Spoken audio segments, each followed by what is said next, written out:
Fala, jovens do Brasil, tudo na paz? Hoje estamos recebendo a presença ilustre do deputado Daniel Silveira. Deputado, muito obrigado. Tudo bem? Uma honra. Prazer, uma honra muito grande para mim também. Pô, obrigado, deputado. Deputado, vamos começar a falar do sistema político do Congresso. Claro, Vamos começar a falar sua trajetória. Minha trajetória. Vamos lá. Como que surgiu esse desejo de ser policial, de ingressar na polícia militar? Era aquele sonho de criança, toda criança tem de cortar de bandido? Ou foi algo que surgiu assim, vou fazer o concurso, vou entrar, ver o que vai dar?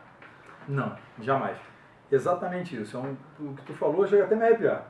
Que a Polícia Militar é uma grande conquista minha. A Polícia Militar, quando eu era muito jovem, sempre que eu vi um policial, eu queria tirar foto com eles, um abraço, eu queria chegar perto, e eu gostava muito, sempre gostei muito. Então a polícia é um grande orgulho para mim, pode ver, até aqui sempre com o símbolo da PEMES, né, a garrucha cruzada. E eu decidi, vi vários amigos meus ingressando no mundo das drogas, tendo a vida abreviada com a prisão ou com a morte. Vi os meus melhores amigos se tornarem usuários de drogas, me ofereceram drogas várias vezes, e eu decidi não seguir aquele caminho. Meu pai era uma pessoa maravilhosa, mas era viciado, alcoólatra. E eu também vi que aquilo eu não queria para mim. Não tenho trauma nenhum de nada, meu amigo. As pessoas, quando falam no trauma, eu falo, é porque você se rende a uma situação que talvez não lhe coube, não lhe cabe de jeito de maneira alguma, e você decide se fazer de vítima. Você não tem que fazer, você tem que olhar aquilo como um degrau e um exemplo, se você quer seguir ou não. A Polícia Militar foi isso para mim. Cada vez que eu via uma injustiça, eu tenho um senso de justiça muito forte. Isso é meu mesmo. Eu não gosto, odeio injustiças, odeio a mentira e odeio aquela pessoa que quer ser oportunista. Eu vi na academia de polícia várias pessoas, eu vim pela estabilidade, eu vim porque é o salário estável. Eu falei, gente, é igual ser médico, tem que ter vocação. Sim, e o policial não é diferente. Acho que médico e policiais são as únicas profissões que de fato tem que ter vocação. Claro, não desmerecendo o engenheiro ou os advogados, que é o meu ramo do direito, não é isso, é a vocação de fato, porque tu tem que gostar e tem que honrar aquilo. Um médico, você salva vidas, você tem que dar ali, cuidar de uma vida, que ela pode se esvair ou não, e o policial você tem que salvar a vida e dar a sua vida por uma pessoa que você nunca viu. Quer dizer, uma pessoa alheia a você e você jura a sua vida, e nenhuma profissão no mundo faz isso, só o policial jura a vida por outra. Então isso para mim é muito sublime. E quando eu ingressei na polícia, fui aprovado em 5 concursos, e uns eu não fui porque a minha primeira esposa, meu primeiro casamento, ela não queria que eu fosse policial e tudo mais, trabalhava com o pai dela em obras, então trabalhava pra caramba. Aí depois de um tempo, não deu certo aquele casamento, eu era muito jovem também, tinha 17 anos, me emancipei para casar, ela vinha engravidada, minha filha hoje tem 18 anos, está no 3º período de Direito, é uma pessoa incrível, sensacional, amo, meu tesouro na verdade, né? E acabou que eu ingressei na polícia. E quando eu ingressei na polícia, cara, que realização que foi aquilo pra mim. Eu olhei aquela... Quando eu me formei, meu irmão tinha falecido há pouco tempo. Meu irmão tinha 28 anos à época. Eu me lembro bem daquela cena, porque eu estava na quadra, em forma, com os outros policiais, e eu olhei a minha mãe no canto. Minha mãe chorava, estava com um lencinho, chorando, porque ela tinha acabado de perder um filho. E aquele conflito de sentimentos dela com outro filho se formando na polícia. Então, para ela, uma grande alegria e uma grande tristeza. Na perda, eu falei, pô, eu não sabia explicar aquele sentimento dela. Então, eu quis dar à minha mãe todo o orgulho que hoje ela sente, graças a Deus. Então, eu me orgulho muito da minha trajetória nesse ponto. Então, eu resolvi entrar para a polícia porque eu sempre quis ajudar a sociedade de alguma maneira, a minha maneira. Então, esse foi meu sonho. Com certeza. Nesse tempo de polícia, né, tem várias ocorrências, chamadas. Muitas. E teve algum que te marcou mais, que ele falou, nossa, esse realmente vai ficar pra vida? Teve sim. Teve uma ocorrência, as pessoas não sabem o que é ser policial militar, não fazem ideia. Quando elas, no Rio de Janeiro, né, cara? Principalmente no Rio de Janeiro, quando você veste aquela farda, o policial ele tem uma difícil tarefa de ir até onde a sociedade não vai, onde ninguém vai, no pior que a sociedade pode te oferecer. E tu tem que voltar daquele lugar para a tua casa sem carregar aquilo. Isso é muito difícil. Você imagina que você vai chegar e vai chegar em uma situação conflitante, totalmente diferente da sua cultura, da sua casa. Tu lida todo dia com um choque cultural, um choque de comportamento social, e você tem que saber lidar com aquilo. E vários não sabem lidar, porque nem todo mundo tem a mente preparada para aquilo. E uma vez eu atendi uma ocorrência que um casal tinha brigado por causa de cachaça, por causa de drogas, e tinha um filho de 1 ano e 2 meses, mais ou menos. E nessa briga, o cara, com raiva, ele arremessou a criança contra a parede, meu irmão, na discussão.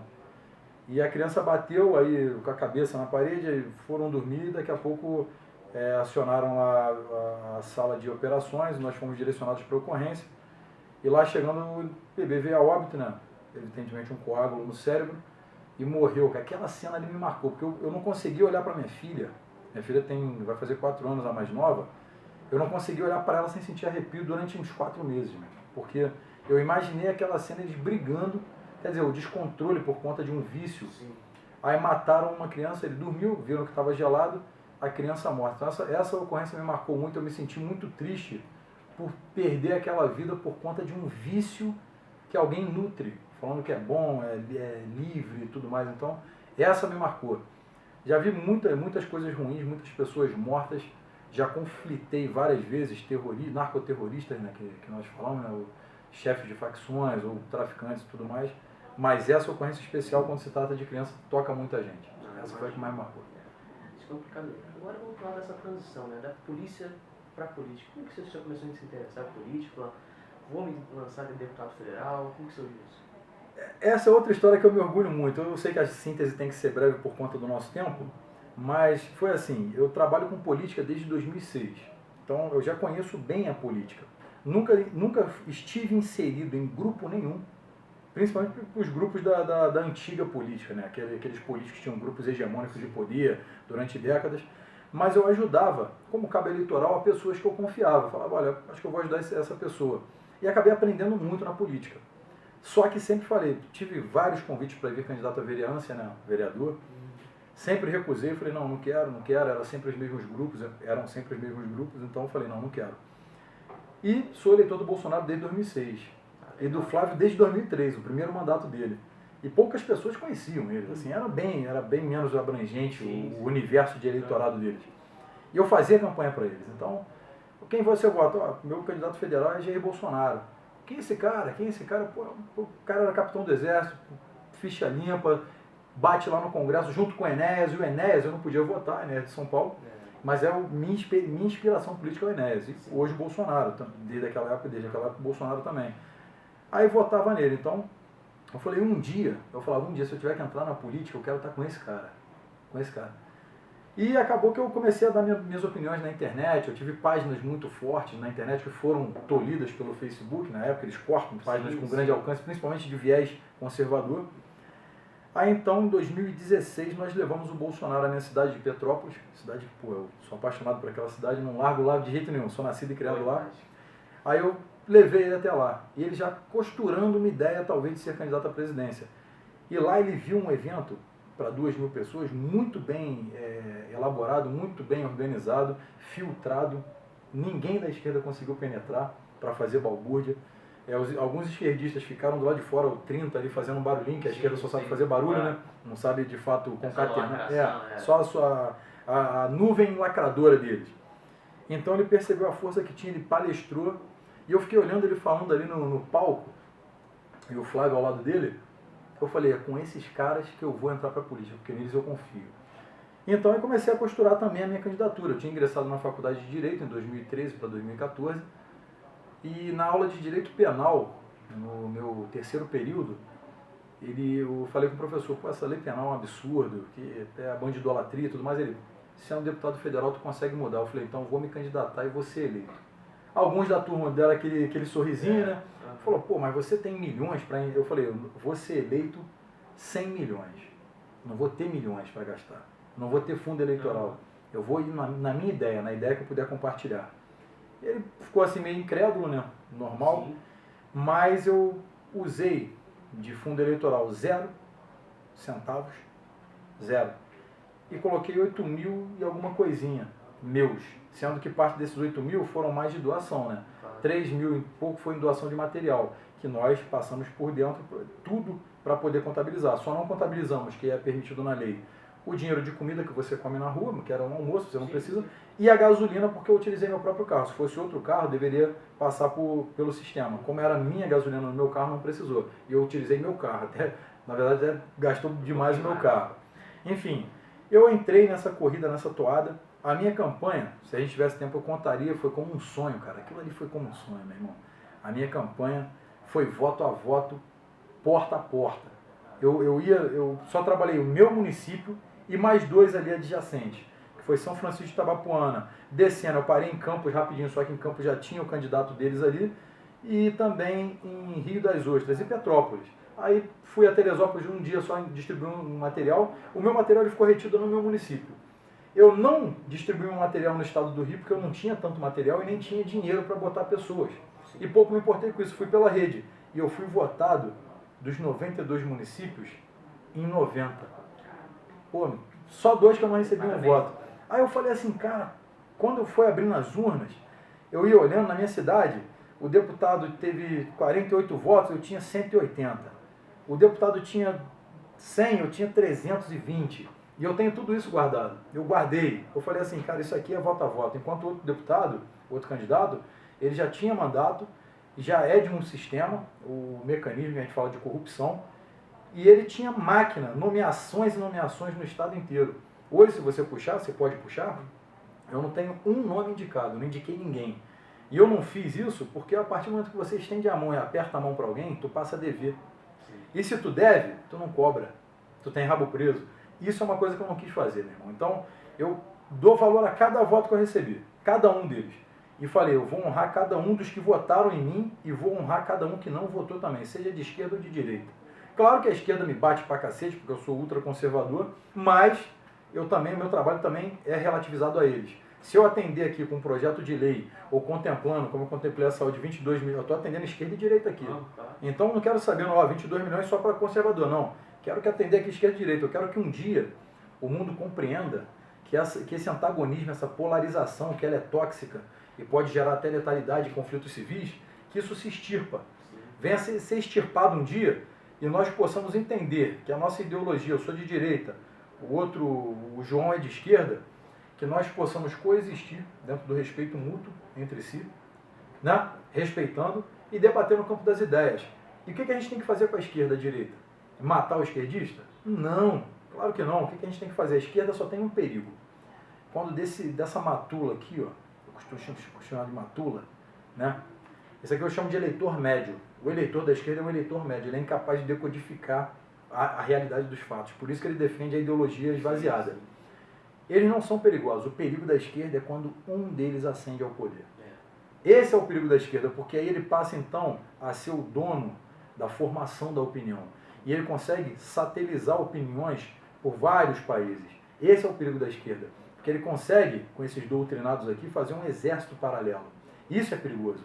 Enquanto a esquerda está aqui no campo filosófico, batendo, sem fazer nada, meu amigo, você pode ficar tranquilo, só fazem barulho. O que nós temos que fazer, agora, como conservadores no poder, é manter, por exemplo, o presidente Jair Messias Bolsonaro e depois do segundo mandato dele, o sucessor dele de direita, para que a gente venha desaparelhar o campo acadêmico, que para mim é o pior de todos. Pauta econômica degradada, a pauta cultural degradada, saúde degradada, segurança enfraquecida, tudo está no campo ideológico. Ou seja, o campo das ideias é onde a gente tem que minar. Desde a base para manter os universitários formados de forma coerente, não de forma esvaziada que é a esquerda. Então, essa é a minha vida na política hoje. Certamente, deputado. Isso tem que desaparegar. Tem que desaparegar. Esse é o caminho hoje. Certamente. Agora vamos falar das pautas atuais agora. Né? Claro, claro. A crise do PSL que vem se alastrando por meses agora. Eu explico. Entra Joyce, entra Bolsonaro, entra Eduardo. Como o senhor está vendo isso tudo? Eu vejo como uma grande idiotice. E eu explico por quê. Quando o Bolsonaro se lançou à presidência, aí vem a onda Jair Bolsonaro, cara, primeira coisa que um oportunista faz, é nele que eu vou, eu sou Bolsonaro, vê o Dória, canalha, Dória, Joyce, sem vergonha, o Frota, uma decepção muito grande, porque quando o Bolsonaro sofreu a facada, eu estava em Sulacap, na Academia da Polícia no Rio, você deve conhecer, o bairro de Sulacap, estava visitando os alunos policiais, e quem me ligou, cara, eu vou falar aqui abertamente, não tem porque eu mentir, foi o Queiroz. O Queiroz hoje está aí na situação que está sendo aí, está sempre na mídia. Ele, até então nada ali. Ele, Daniel, o Jair levou uma facada. Eu falei, quê? Ele levou uma facada. Eu, caraca, tá onde? Não sei o que, aquele, pô, meu irmão, a minha cabeça chegou a rodar. Eu falei, caralho, fudeu, acabou o Brasil. Eu falei, acabou, se esse cara morrer, acabou o Brasil. Eu fiquei dizendo, meu irmão, eu chorei dentro do meu carro. tá em Juiz de Fora. Eu, porra, vamos acelerar, tá? Eu e o Pablo, meu chefe de gabinete, falei, vamos embora. Subi uma serra, aí o Flávio me liga, o Flávio Bolsonaro. Não, Daniel, ó, tá bem, foi superficial, porque sangrou pouco, porque a hemorragia foi interna, foi superficial, não sei o quê. Aí eu falei, porra, deu uma relaxada. Quando a gente chegou lá mais acima, o Flávio, não, cara, não foi superficial, não, é grave, meu pai tá entre a vida e a morte, meu irmão. Parceiro, chega a me arrepiar, eu falei, caralho, meu irmão, esse cara não pode morrer, que se morrer, acabou o Brasil. Então todo mundo foi, aí o Frota foi um dos primeiros a chegar no hospital, fui o primeiro. O Frota foi um dos primeiros também, eu já estava lá, ele chegou, eu respeitei a família, evidentemente, falei, ó, não vou subir, você, por favor, só me mantenha informado aqui, eu estou aqui, tenso. O Frota foi, atropelou, não, vou entrar, entrou. O cara veio, ele navegou, ele não pegou onda não, ele surfou a onda. Porra, meu irmão, ele faz isso. Pra lá e pra cá. E vários outros. E eu quis evitar isso, apesar de ser extremamente favorável a tudo do Bolsonaro. Eu falei, eu não quero ser um papagaio de pirata do cara como se fosse um oportunista. Eu sou ele, eu tô com ele, vou apoiar ele, mas eu vou fazer o meu campo eleitoral aqui, pô. Não tem problema, não preciso estar com ele toda hora. Ele já tinha ali os candidatos, não preferenciais dele, mas os candidatos já estavam mais próximos. O Hélio, sempre ali no Rio, que é meu vizinho de gabinete, inclusive, muito merecedor do cargo. Eu falei, pô, não vou lá também ficar com ele o tempo todo, não tem sentido, eu quero fazer o meu nome, Daniel Silveira. E comecei. Então, cara, quando essa onda Bolsonaro veio, vieram muitas pessoas oportunistas. E eu avisei no meu primeiro discurso na Câmara, você pode baixar no Infoleg, meu primeiro pronunciamento eu aviso, nós sabemos quem são os oportunistas e vocês vão ser desmascarados na hora certa. Porque eu já sabia, eram reuniões com todos os deputados, e eu percebi que eles queriam isso aqui, ó, lente. Oba, eu tô aqui, gente, vem, olha pra mim. E essa briga, meu irmão, isso é inconcebível. Ao invés dele entender que é um grupo que fortalece o país, um grupo com boas intenções, ideais, nobres, não. Eles querem a pessoalidade, né? Querem ser personalíssimos. Eu que vou fazer, eu que sou a pessoa. Isso é um erro. O individualismo não serve para o parlamento. Você tem que ter o seu eleitorado. Quem vota em mim, vota em mim. Mas eu não posso, só porque o Luiz Lima é do Rio, um excelente parlamentar, meu amigo, que eu vou falar, porra, não vou falar com o Luiz porque eu disputo. Quem vota no Luiz, vota no Luiz. Quem vota no Hélio, vota no Hélio. Quem vota no Daniel, vota no Daniel. Não existe divisão de votos. Entendeu? Eu não vou convencer quem vota no Luiz a votar em mim. Se o cara fala... O Hélio, para tu ter noção, na nossa campanha, o Hélio andou comigo. Era candidato a deputado federal, ele andava junto comigo, pô, na minha cidade. O Jordi foi a minha cidade. Então, quer dizer, eu não entendi como divisão de votos. E esse pensamento, meu irmão, ele tem que florescer aqui. Então é isso aí, mais ou menos. Eu não sei se eu te respondi a pergunta. Não, claro, deu um panorama legal. Bacana. Isso. Então, vamos agora falar sobre aquele tumulto que teve com a Maria do Rosário, que ela falou que se agrediu ela. Eu acho que a gente teve uns 3 deputados que ela falou que agrediu já. Foi o Jordi, Inclusive, eu acho que eu vou ser presidente do Brasil, hein? Veja bem. Jordi não, ela ataca o Bolsonaro leva a cuspida do Jean Willis. Pô, ela me ataca e eu levo uma cuspida de um militante do pessoal na faculdade. Eu tô no caminho, pô. Entrevistando o futuro presidente do Brasil aí, quem sabe aí, do governo, porque o governo ele tem visto o melhor para a coletividade. Você não pode olhar o governo só porque ele está governando e de repente suprimiu alguma coisa que talvez você tivesse ali um direito que você acha que é bom. Aí você, pô, mas me tirou o direito, agora acabou, esse governo é uma porcaria. Não.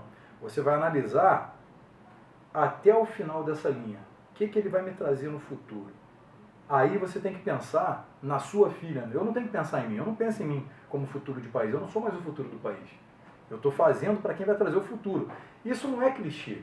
As crianças são o futuro do país. Então você tem que preparar para que elas levem as gerações futuras ao melhor. Sim. Se eu olhar só para mim, a minha vida já é estabilizada, graças a Deus, há um certo tempo.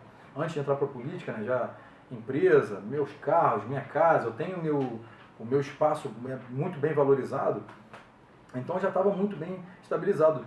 Podia viver normalmente. Então eu entrei para a política e digo, mamata, vai ver se eu tenho regalia. Eu não tenho. Nunca peguei uma nota fiscal com comida de reembolso ou qualquer coisa de reembolso. 2 coisas que eu sempre defendi para político, sempre. Que são, evidentemente, as passagens, que não dá para pagar do bolso para vir aqui trabalhar, e o combustível. Por quê? Eu tenho que correr o estado inteiro. Quando eu chego no meu estado, eu tenho que correr o estado, em várias bases. Não tem sentido eu gastar a minha gasolina para ir trabalhar em prol da sociedade sozinho. Então a sociedade me acompanha nisso. Ajuda a pagar o contribuinte. Você é contribuinte, eu também sou contribuinte. Então eu, assim como você, pagamos para cada parlamentar 0,008 milésimos de real pelos 4 anos de mandato. Esse é o cálculo, você pode fazer o cálculo. É uma contribuição muito baixa. Claro que na coletividade acaba ficando alta para a gente poder trabalhar. Agora, falou-se em outras regalias, uma falácia de auxílio terno, isso não existe, é mentira, auxílio farmácia vitalício, não existe, não tem nada disso, tá? Isso aqui eu estou falando incrível para você, não existe. Auxílio terno é mentira, que está no WhatsApp, acho que ajuda de educação, auxílio educação para os filhos, mentira, nós não temos isso, não tem nada disso aqui. É o salário e, claro, a cota parlamentar, dependendo do estado, do meu estado são 35 mil, e essa cota aqui ela engloba vários valores universais, que são combustível, passagem aérea, o tipo de, para a sociedade entender o informativo, né, com as informações, marketing, se precisar, mas tudo isso tem um valor. Aluguel de veículos, até, por exemplo, aluguel de veículos tem até 12.500 para alugar um veículo, caso você quiser alugar. Eu estou jogando franco para que vocês entendam como é. O salário meu é separado dessa cota. Esse valor dessa cota, igual muita gente soma isso aqui no nosso salário, isso aqui não vem para o deputado, isso aqui não é para isso. Isso aqui é tudo com notas fiscais. E a minha está tudo no site, boto uma a uma, eu gosto de deixar muito claro. E ainda tentam falar algumas coisas com outros deputados. A verba de gabinete de 116 mil, que é para folha de pagamento. Então aí você divide como você quer, podendo ter até 25 assessores, certo? Então isso aqui também não é do deputado. Se eu tenho vamos botar 3 assessores, o restante disso aqui volta ao Tesouro Nacional e é gasto de outra maneira. Vai ser gasto de qualquer maneira. Como eu não tenho nomeações de cargo nenhum, eu englobei 23 assessores, todos com salário de 3 mil, que eu dividi bem, e distribuí eles pela minha base. Por quê? Eu não tenho como nomear, eu não tenho como apertar a mão do cara e falar, estamos junto aqui, agora eu não posso te cobrar. Eu boto o meu assessor, vai na prefeitura tal, vê como está o PAB e o MAC, como é que está custeio, qualquer coisa. É corrupto? Então não manda dinheiro. Estou fazendo assim. Sim, claro. É esse jeito que eu estou fazendo. Estou tendo essa responsabilidade. Minha passagem, eu posso gastar 15 mil de passagem. O que eu faço? Eu compro os 4 meses de passagem. Que aí eu gasto 4 mil ou 5 por todos os meses, ao invés de gastar 15 por mês. Quer dizer, eu estou otimizando a verba. Estou tendo a minha responsabilidade. Não dá para tirar a verba e ter um bom mandato hoje. Agora, quando a sociedade amadurecer, bem amadurecida politicamente, pode deixar o deputado e mais 2 secretários, ou seja, o que você quiser, porque a sociedade está acompanhando o político. Enquanto a sociedade não acompanha o político, ela não sabe o que o político faz. E outra, está envolvido em corrupção? Porra, não vota no vagabundo. Toma vergonha na cara, não vende o teu voto por um churrasco com um saco de cimento. Esquece isso. Bota isso aqui, ó, vê o que ele está fazendo. E não, isso aqui é o que eu fiz, está no meu informativo. Mas vai lá e vê a votação, vê a vida pregressa, vê se está envolvido em escândalo, se está sendo investigado. Se está sendo investigado, pode ser que só foi denunciado por bobeira, mas vê se é de verdade, vê se ele é criminoso. Não vota no cara, renova isso. É isso aí, meu pensamento. É isso aí. Então, agora vamos fazer um balancete desse primeiro ano de mandato, o senhor, nessa nova vida parlamentar. Como que o senhor está... Eu vou rabiscando aqui enquanto eu falo. Não, fala, fica à vontade. Bom, o balancete foi assim. Quando eu entrei aqui no Congresso, a mídia falava que eu ia ser um parlamentar abandonado, porque, claro, a mídia é esquerdista, e eu arranquei uma placa falsa da Marielle na Praça da Cinelândia. Você se incomoda toda vez de falar deputado quebrou placa? Você incomoda de alguma forma isso? Não, de maneira alguma, porque assim... já foi quase um ano já. Não, isso aí vai perdurar. A esquerda sabe gerar narrativas. Fala assim, eu posso ter 30 anos de vida política. Ele ficou conhecido pela placa da Marielle, porque eles querem alguém para poder fazer esse tipo de coisa. O que nós vamos fazer é o quê? É manter a nossa toada. Não tem jeito. A placa foi colocada por vândalos, que vandalizaram a Praça da Cinelândia, Praça Floriano Peixoto. Está lá uma placa tombada. Eles colaram uma placa falsa. Eu fui lá como policial, arranquei a placa falsa. Ponto. E eles não vão vencer nessa narrativa de chegar... Então a mesma coisa que eu pichar aqui, ó, Bolsonaro presidente. Eu estou vandalizando. Se eu for lá e colar uma placa, Rua Bolsonaro, sem autorização de uma lei orgânica e a prefeitura, estou vandalizando. Claro. Ou seja, o que a mídia faz é endossar o vandalismo. Eles falam assim, não, é de esquerda, pode vandalizar. Era em homenagem a Marielle. Aquilo não é homenagem. Aquilo é vandalismo. O quarteirão Marielle Franco está lá, autorizado pela Prefeitura do Rio de Janeiro, e está lá, e vai permanecer, ninguém vai lá arrancar. Agora, se eles colar na plaquinha, aí você vê deputados Marcelo Freixo e outros líderes da esquerda líder não, representante da esquerda, líder porcaria não, é líder. Eles vão lá e colam plaquinhas, é uma vergonha. O cara é parlamentar, tô aqui a plaquinha, Rua Marielle Franco. Que rua é essa? Não existe, eu vou lá colar. Então, o meu mandato veio caminhando, e se você hoje pesquisar na internet, eu sou um dos deputados que mais aparece na mídia. Sim. De forma negativa, depreciativa pela esquerda, e pelos conservadores eu apareço de forma positiva. Agora, se a esquerda... Diga-me quem você incomoda e eu te direi se a sua guerra é justa. Eu incomodo muito a esquerda. Então, se eu incomodo a esquerda é porque a guerra é justa. Certamente. Então, o balancete é esse. Pô, fiz bastante hoje. Fui o quarto deputado mais propositivo desse ano. Alcancei esse posto. Bons projetos.